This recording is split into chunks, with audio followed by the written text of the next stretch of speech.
रटी रटाई बात हो गई, मजदूर आंदोलन होगा तो ये सब कुछ हल होगा। बाबरी मस्जिद गिरने के 3 या 4 दिन पहले बंबई में मैं आनंद पटवर्धन का मेहमान था।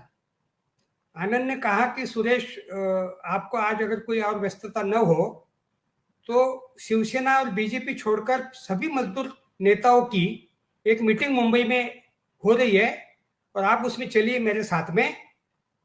वो मेरा असगर अली इंजीनियर के साथ का पहला परिचय है।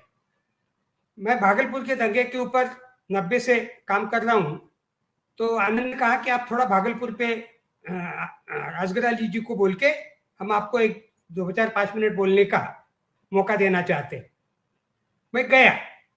सचमुच बंबई के बीजेपी और शिवसेना के छोड़कर सोशलिस्ट, कम्युनिस्ट, सीपीएम, कांग्रेस, सब तरह के कम्युनिस्ट नेता वहां बैठे हुए थे।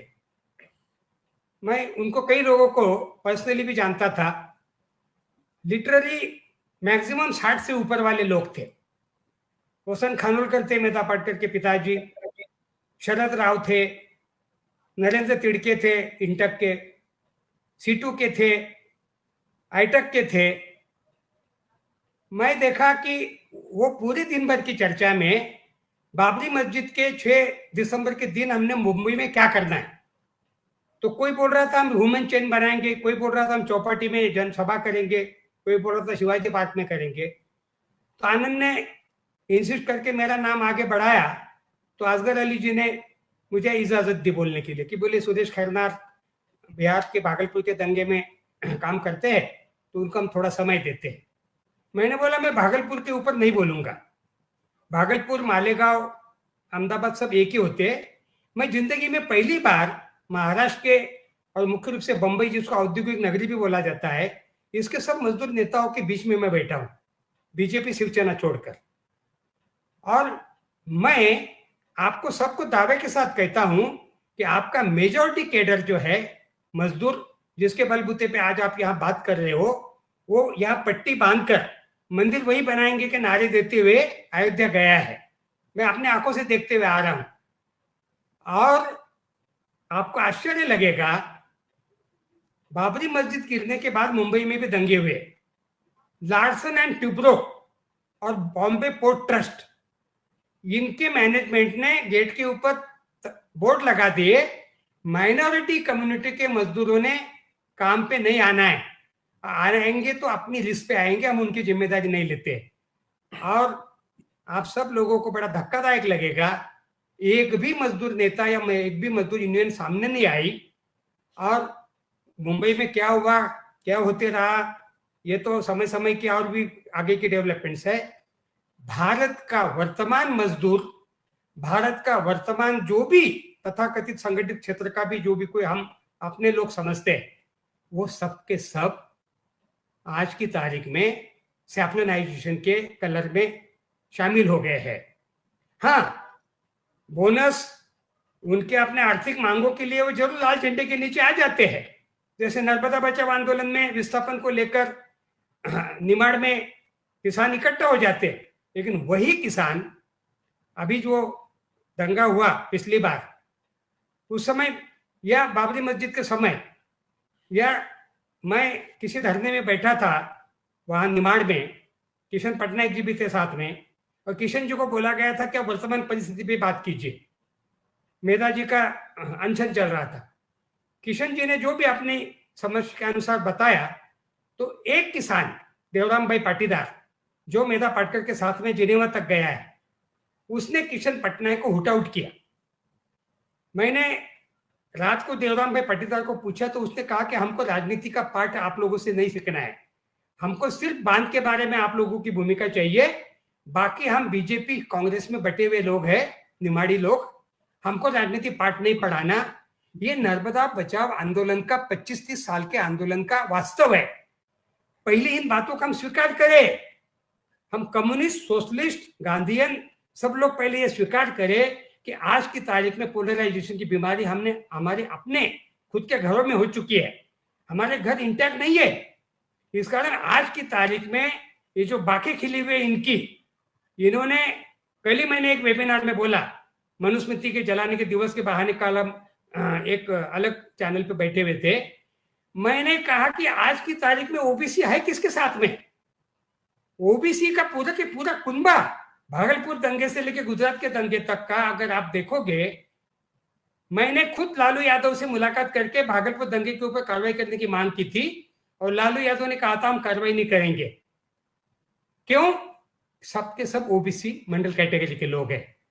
और नरेंद्र मोदी के गुरु नाम से माधुरी दीक्षित के जो ससुर है डॉक्टर नेने, उनका एक मराठी में लेख है मेरे पास में, नागपुर से एक पत्रिका निकलती है, थैंक्स गॉड पड़ोस में फुले आंबेडकर पैदा हुए, लेकिन गुजरात में उनका कुछ भी असर नहीं हुआ। गुजरात के दलित और गुजरात के आदिवासी और ओबीसीओ ने गुजरात के दंगे में बखूबी भाग लिया, ऐसा अभिमानास्पद उनका लेख है। आज 90 साल के होंगे। ये डॉक्टर नेने दादू मियां नाम से मराठी में लिखते रहते हैं। बड़ौदा महाराज के कारण जो भी मराठी लोग बड़ौदा में जाके बसे, उनमें से एक फैमिली जिनके घर में नरेंद्र मोदी आया जाया करते थे प्रचारक के तौर पे। वास्तविक रूप से देश का वर्तमान जो पूरा आलेख मैं कहना चाहता हूं, ये मैं उदाहरण जो बार बार दे रहा हूं, आज की तारीख में ध्रुवीकरण बेतहाशा हो चुका है। हमारे अपने सपनों का भारत जो भी हमको लगे, गांधी का, फलाने का, ढिमके का, लेकिन वास्तविक रूप से आज भारत जार जार उसके एक जैसे एक चादर को फाड़ा जाता है, तोड़ा जाता है, वैसा आज भारत टूट चुका है। मैं अपने घर की गारंटी नहीं देता हूं, हमारे अपने भी घर पोलराइज हो चुके हैं। अभी पिछले महीने में मैं पूजा के समय कलकत्ता में था, समर बागची नाम के मेरे 90 साल पुराने सीपीआई के ओल्ड कॉमरेड दोस्त है, रो रो के मेरे को बता रहे थे कि Suresh, I have not a single friend in my family कि जिसके साथ में बात कर सकूं, सबके सब नरेंद्र मोदी के भक्त है। ये मैं बंगाल की वास्तविकता बता रहा हूं।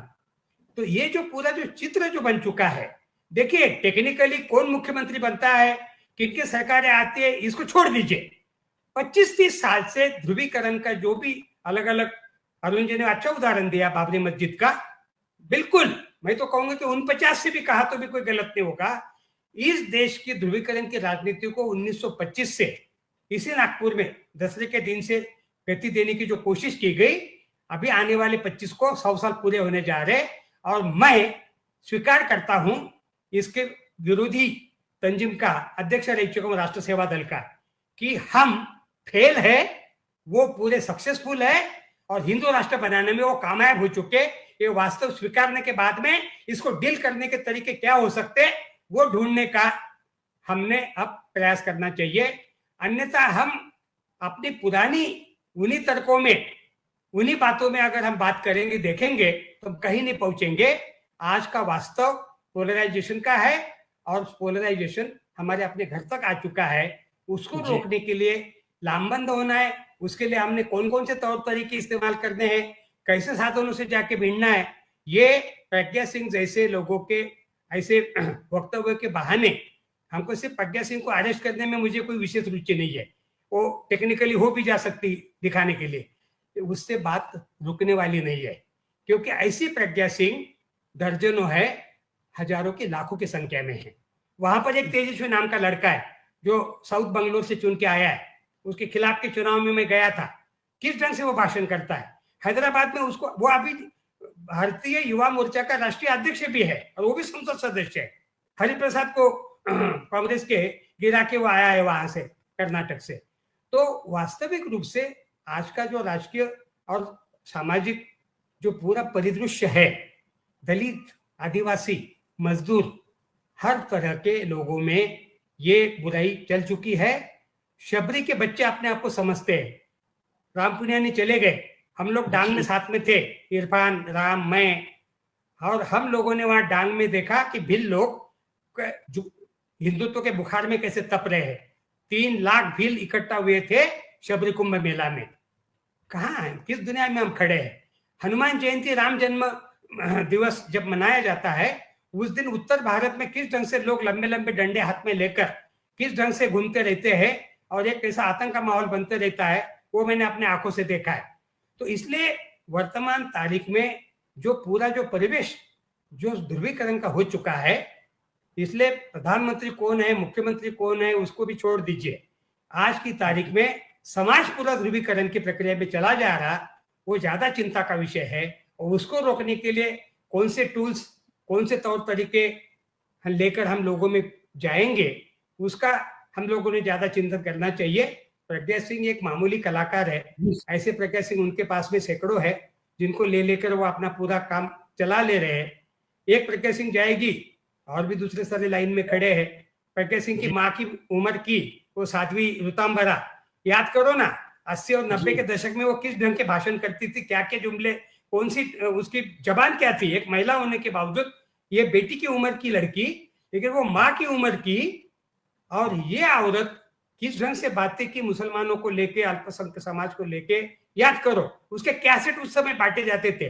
आज हम व्हाट्सएप यूनिवर्सिटी की बात कर रहे हैं, लेकिन उस जमाने में कैसेट का और टीवी लगा लगा के सुनने का जो तरीका चल रहा था, उसमें ये लोगों का इनकी शुरुआत हुई है जी। और विनायक दामोदर सावरकर, जिसको अभी भारत रत्न की मांग कर रहे, सावरकर के 6 सुनहरे पन्ने नाम का एक सीरीज है। क्या लिखा है सावरकर ने?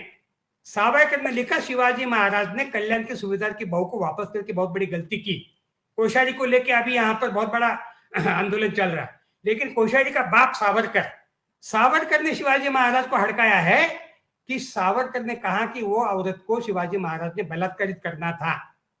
और आगे जाके सावरकर लिखता है बोल रहा हूं मैं जानबूझकर अंडरलाइन करके, समस्त शत्रु पक्ष की महिलाओं का बलात्कार करना चाहिए। ये विनायक दामोदर सावरकर का लिखित वांग्मय है। सावरकर सदन से प्रकाशित 6 सोनेरी पाने, हिंदी में 6 सुनहरे पन्ने। इस ढंग से लिखने वाले इनके गुरु, जिसके आज ये लोग राष्ट्र भारत रत्न की मांग कर रहे हैं, उसके संसद भवन में गांधी जी के अपोजिट में उसका चित्र भी लगा के रख दिया है। और उसको लेकर अगर राहुल गांधी या कोई अगर थोड़ा बहुत वक्तव्य देता है, तो कितनी जगह केसेस के इन्होंने मामले डाल दिए राहुल के ऊपर और अन्य भी लोगों के ऊपर।